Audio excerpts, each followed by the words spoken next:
Bonjour à tous. Nous allons donc continuer cette histoire de la Macédoine antique. Nous nous sommes arrêtés donc au roi Antigonide Antigone III d'Ozone, qui était donc le régent de Philippe V. Et en 221, donc d'Ozone trouve la mort lors de combats contre les Illyriens. Et Philippe V, à l'âge de 17 ans, accède à la royauté. Alors, on peut considérer que les premières années de son règne marquent l'apogée de la Macédoine hellénistique, avec notamment sa victoire lors de la guerre des Alliés contre la Ligue étolienne et lors de la première guerre macédonienne, qui voit donc la victoire des Macédoniens contre les Romains et qui leur donne le contrôle de l'Illyrie. Alors Philippe V a régné tout de même pendant 30 années, donc c'est un long règne, et il va ensuite continuer les conflits contre les Romains, qui là interviennent une nouvelle fois contre les Macédoniens, et qui là cette fois-ci l'emportent durant la deuxième guerre macédonienne, que l'on va détailler en détail. C'est la fameuse victoire de Cynocéphale en 197, ce qui marque le début du déclin inexorable du royaume de Macédoine. Donc, à voir qu'en parallèle, Philippe V va mener de profondes réformes économiques et sociales qui vont, on va dire, retarder la fin de son royaume.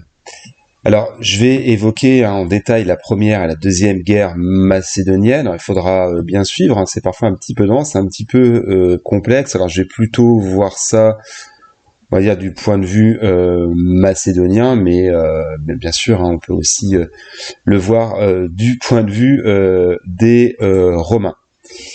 Alors, donc, à voir que, comme je disais précédemment, Philippe V donc accède au pouvoir en 221, après la mort de son tuteur et régent Antigone III d'Ozone, et c'est un souverain donc qui, malgré sa jeunesse, s'avère énergique, et il participe d'abord à une guerre entre les Étoliens et les Achéens, la guerre des Alliés, et il va battre les Étoliens donc en 217 avant notre ère. Et donc en 215, il conclut une alliance avec tout de même Hannibal, évidemment l'un des plus grands ennemis de Rome, ce qui marque la volonté de combattre un ennemi commun. Alors, à voir que Philippe cherche à occuper l'Illyrie, en profitant des difficultés romaines durant la deuxième guerre punique, ce qui va donc enclencher la première guerre macédonienne. Donc, pour revenir au contexte, Philippe V vient d'apprendre la victoire d'Hannibal sur les légions romaines au lac Trasimène, donc durant la deuxième guerre punique. Et il va donc en profiter pour se tourner vers l'Illyrie, sachant que les Illyriens mènent depuis, on pourrait dire, des décennies, voire des siècles, des incursions récurrentes sur le royaume de Macédoine. Et l'un de ses fidèles, Démétrios de Pharos, vient d'être en fait chassé par les Romains donc de l'Illyrie, et trouve refuge en Macédoine.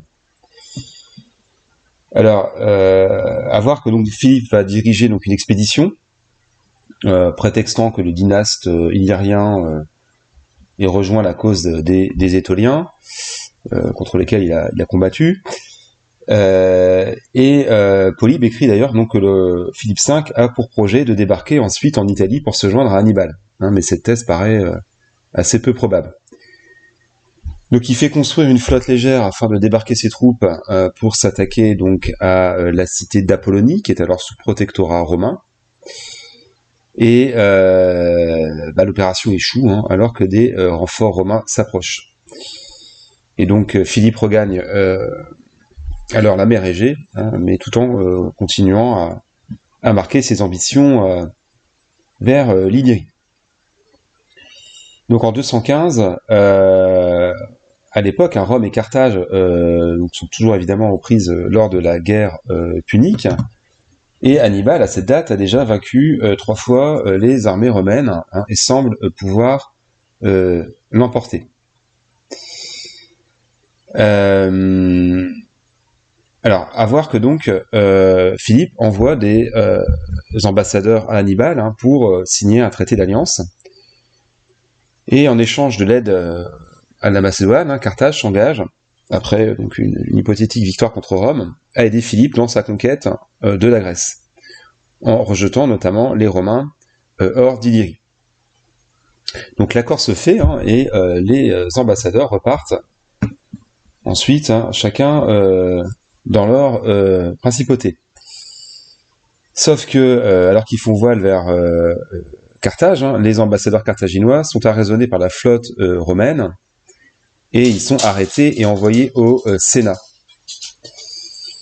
Et donc évidemment apprend l'alliance entre Macédoniens et Carthaginois. Et donc pour contrer la menace d'une invasion macédonienne, les Romains décident de monter une flotte de 55 navires et d'envoyer ces navires en Macédoine. Et pendant ce temps, une deuxième ambassade de Macédoniens parvient à rapporter à Philippe l'accord d'Hannibal pour une alliance entre les Carthaginois et les Macédoniens. Donc c'est bien, on dira, une guerre préventive, on pourrait dire, des Romains face à l'alliance entre Philippe V et Hannibal. Donc la guerre commence véritablement en 214. Alors les premiers assauts sont l'œuvre de Philippe V qui s'empare notamment d'Oricum et menace donc Apollonie, qui est la principauté de Rome.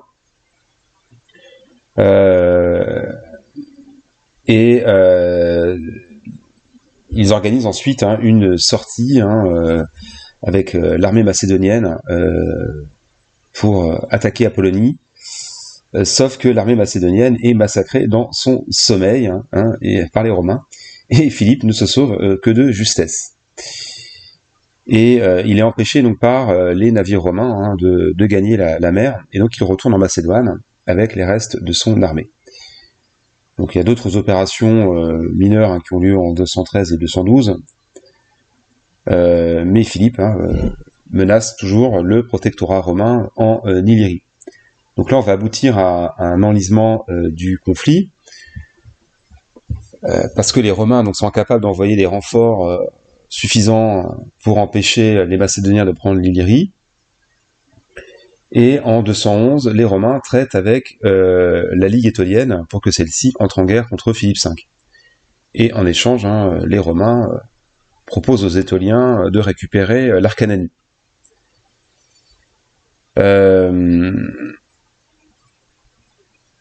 Donc la guerre dure jusqu'en 208, date à laquelle divers États hellénistiques tentent d'établir la paix entre Philippe et les Étoliens.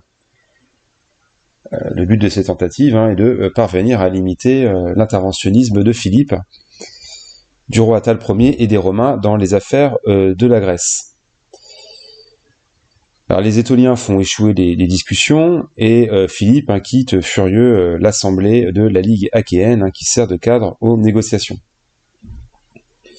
Alors peu de temps après, il remporte une grande victoire contre l'armée romaine en la surprenant alors qu'elle est en train de piller la région située entre Sicyone et Corinthe. Donc on est là au nord du Péloponnèse.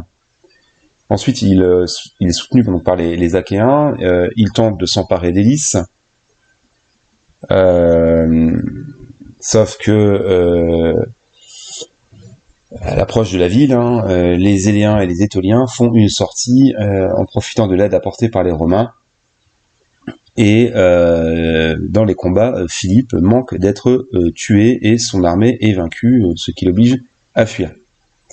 Donc Philippe est obligé de rentrer en Macédoine, alors que son armée est menacée par des nations ennemies.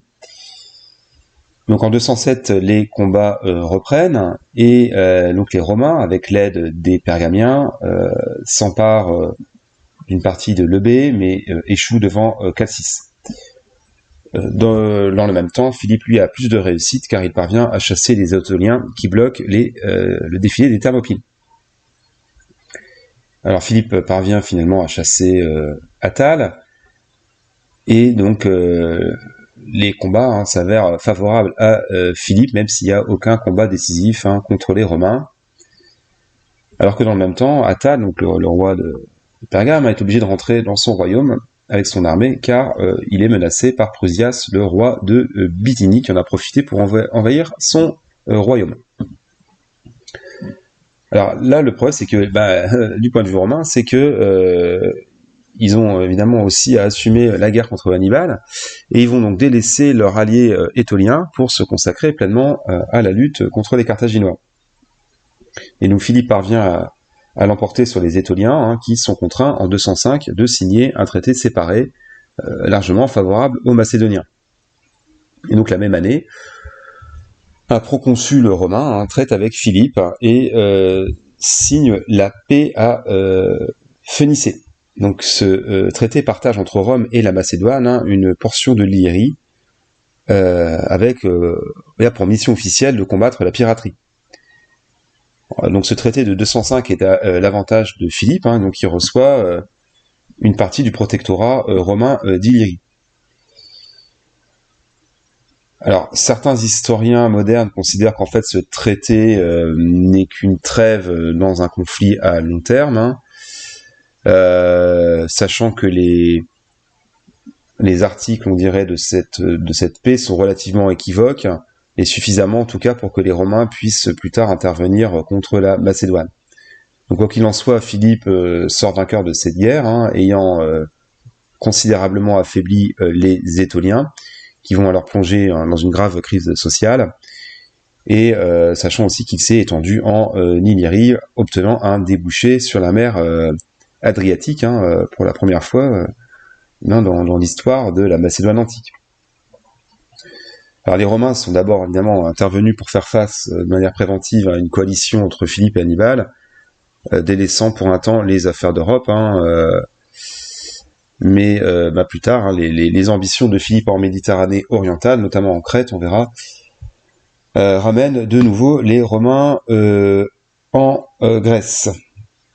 Donc voilà pour la première guerre macédonienne, qui pourrait considérer comme un conflit mineur, mais qui est donc, on pourrait dire, le premier conflit direct entre Romains et Macédoniens. Alors, voyons ensuite la deuxième guerre de Macédoine, donc qui dure de 200 à 197 et qui aboutit donc à la défaite des Macédoniens à Cynocéphale, donc en 197. Donc on est là au sud de la Thessalie, donc on dirait la frontière entre la Thessalie et la Béotie. Et sachant qu'en fait, les Romains ont été appelés à l'aide en 201 par Pergamérode, après la victoire donc des Macédoniens à la bataille de Chios, donc dans une bataille navale, durant la première guerre crétoise. Et donc cette guerre de Macédoine, cette deuxième guerre de Macédoine, est un tournant historique, parce qu'elle marque le début, on va dire, de l'impérialisme romain en Grèce continentale. Et donc elle se termine par la grande victoire des Romains. Pour le coup, je vais m'arrêter sur cette première partie pour pas faire trop dense, parce que voilà, la deuxième guerre de Macédoine est assez complexe. Donc je vous dis à très bientôt et merci pour vos abonnements et vos likes. J'ai atteint la barre symbolique des 1000 abonnés, donc ça fait très plaisir. Donc merci à vous.